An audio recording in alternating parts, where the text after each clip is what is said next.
formidable robot.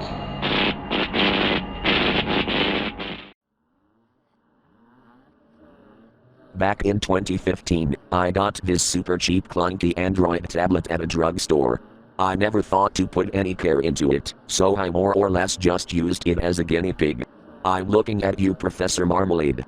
That piece of junk was put through the ringer. I rooted it pretty early on to get access to as many third-party marketplaces as possible, because I wanted free stuff, but there were a hell of a lot of homebrew apps up for grabs too.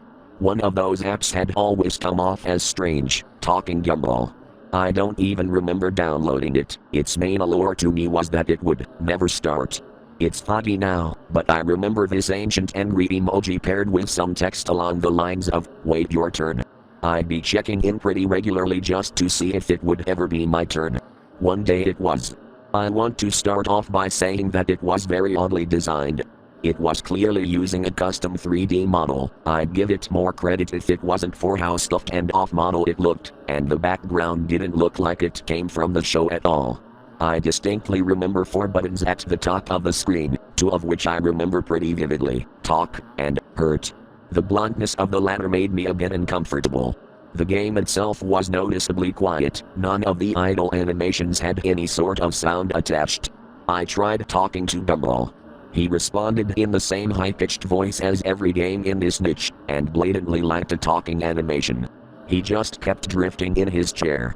I got bored with this pretty quickly. I was a bit into Interactive Buddy and the like, so I gave in and tried out the Hurt button. Nothing happened for a good few seconds. Just when I started to think the button was non-functional, a blowtorch went off from the right side of the screen, straight into Gumball's left arm. I remember him squirming. It was as if he was strapped to his chair.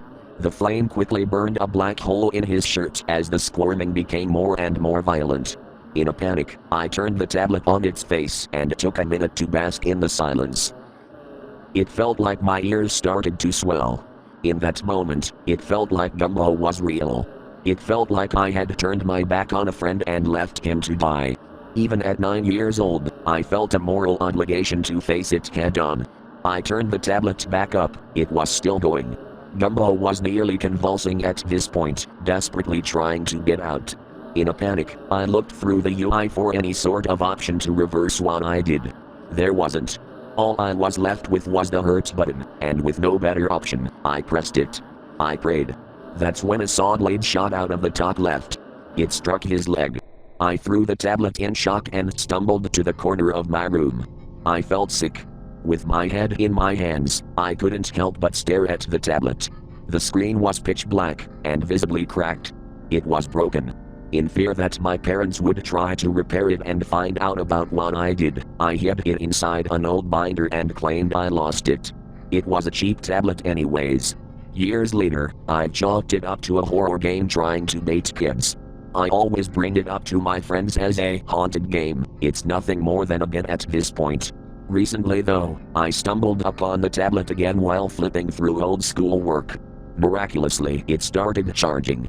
Finally being able to investigate this game a little more, I took a few pictures to show my friends and turned it on, only to be met with no Gumball, and 3 words. Camera feed unavailable.